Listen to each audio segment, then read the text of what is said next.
Building a community at school can go a long way to help your child have a good experience. Parents can participate as a member of the school team and to share their concerns and ideas. Be sure to educate yourself about the IEP process and your rights as a parent. If you would like more information about how to prepare and participate effectively, the Utah Parent Center provides many resources through workshops, individual consultation, and their website.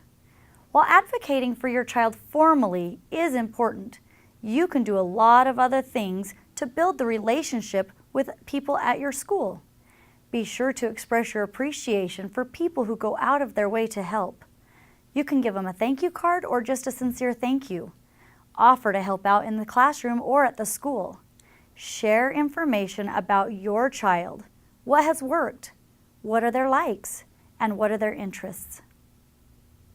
Some parents have given brief presentations about autism at a faculty meeting, or to a staff or group, or in the child's classroom. Parents can share creative ideas that they have. Many interventions and accommodations do not cost a lot of money and can make things better for everyone, including the teacher.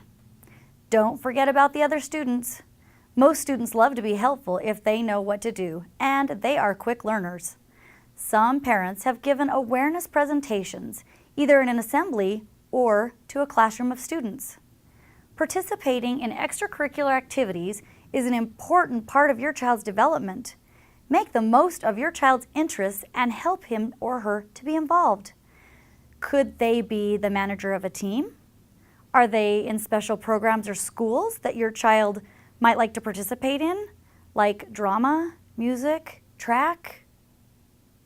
As students move into their junior high and high school years, work with the school to prepare your child to transition into the adult world. Nick is now in his third year of college at the University of Utah, majoring in chemical engineering.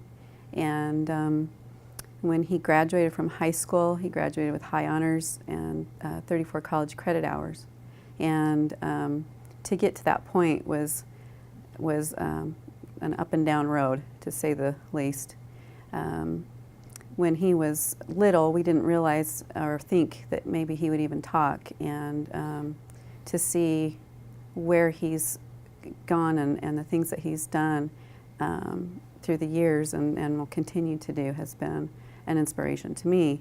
Through the school, we got involved very heavily with the school.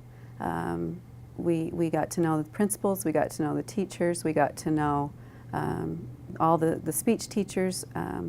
Anyone who had anything to do with Nick knew me or my husband.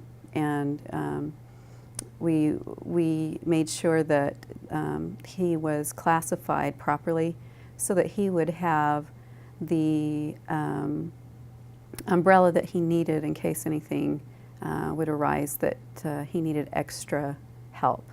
And that was needed later as he got into junior high and was having some issues and puberty hits. And then as he got into high school, he was able to do more things and actually got a driver's license and got a car and worked really hard. And when he was in high school, he was also diagnosed with ADD and is just a very intelligent, strong, good kid and works hard.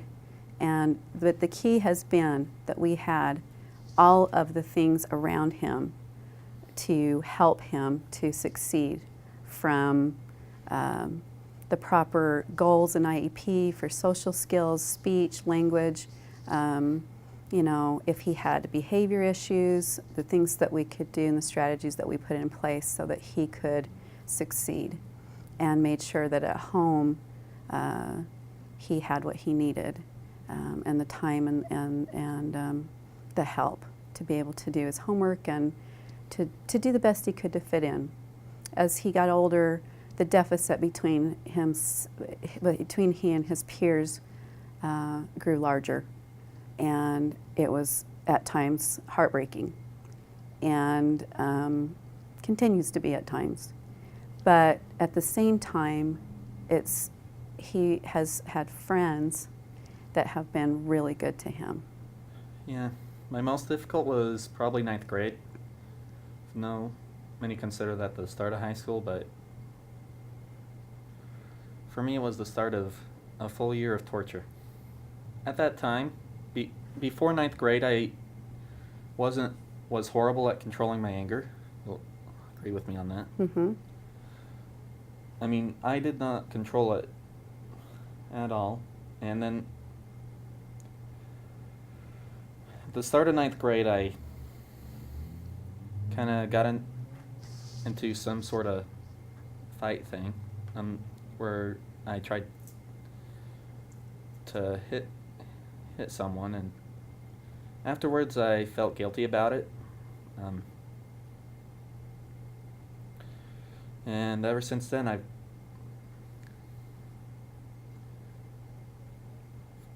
adjusted my ability to handle anger. Socially or academically, I would recommend getting help. I mean, schools offer counseling, and some offer tutors, and it even goes up to college. So. Well, you know, the main support that he received started at home and with the extended family, of course. And then in the school system, he had a school psychologist and a speech teacher, and he had a resource teacher and his regular teacher and the principal and us. And we put in place goals and things about speech and social skills and a safe place in case he had a meltdown, which that did happen many times. And, you know, he was able to learn a little bit more about social skills and interacting with peers. There were a couple of friends of his that were really kind to him and took him under their wing. And I don't think, he really didn't have very many friends, but other than that, if he didn't have him, I think it would have been a lot harder for him, because he was able to actually go to proms and go to dances, and he started doing Prom, I only went to one prom and dances, and actually in 10th grade he started doing the swing dance club for a while. Yeah, so I remember that. Yeah. So he really started branching out and continues to improve. The transition period from middle school, high school, and if your student or child is in special ed, from 18 to 22, and then on into the community is quite a process. And ideally, you do start early in middle school. I kind of slacked off and coasted along through middle school and high school, and then was faced with all sorts of things and decisions and programs to consider and look into and get started on. There's a lot of resources out there, and it's a lot of work getting to know them and educating yourself about them, and just getting going on the process. There's learning how to take public transport if your child can't drive. There's vocational rehab, looking at different job opportunities, having some supported job employment experiences, trying things out, trying to find the direction that your child wants to go in. And then there's all the legal things like guardianship and trusts and wills and SSI. There's a lot out there. So the earlier you start, the better. But there's also a lot of support, and there are programs out there that can benefit your child and your family and get them really involved in the community.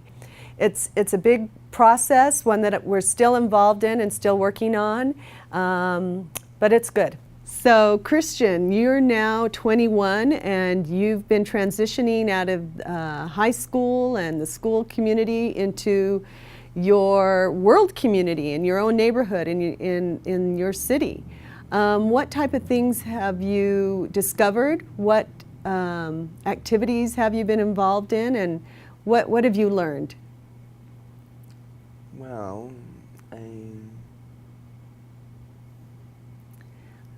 You've been involved in a group called Becoming Leaders of Tomorrow.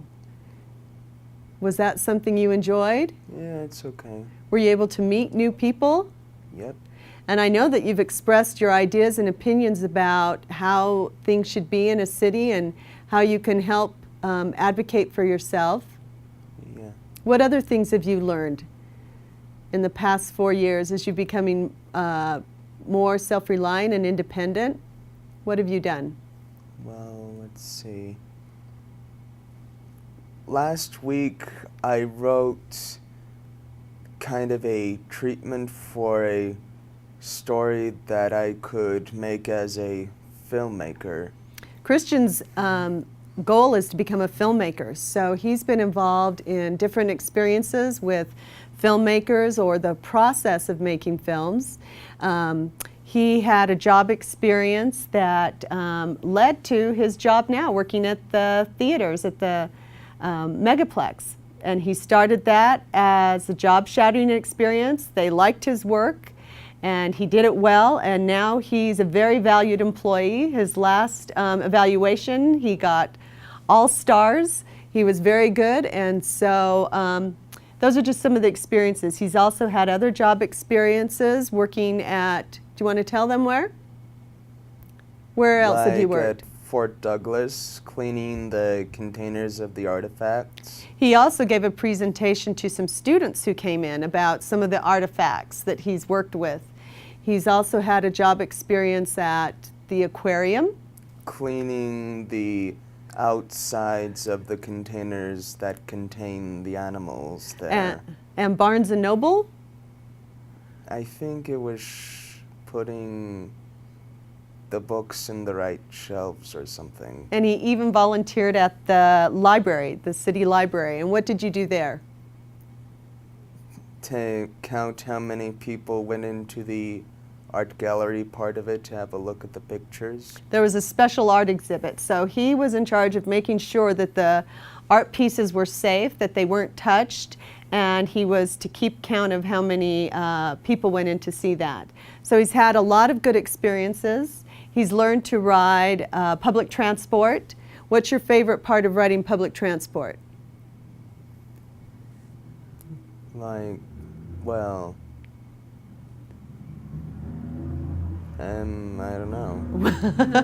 I think it gets him to where he wants to go. He loves books, so he can take public transport to the bookstore, to the library on his own, and he can return home, which that's a pretty big deal for us. So he's been able to ride tracks or the buses and done very well. We've had a few frantic phone calls, but nothing that we couldn't talk through and get him on the right track and in the right direction. So he's done very well with that.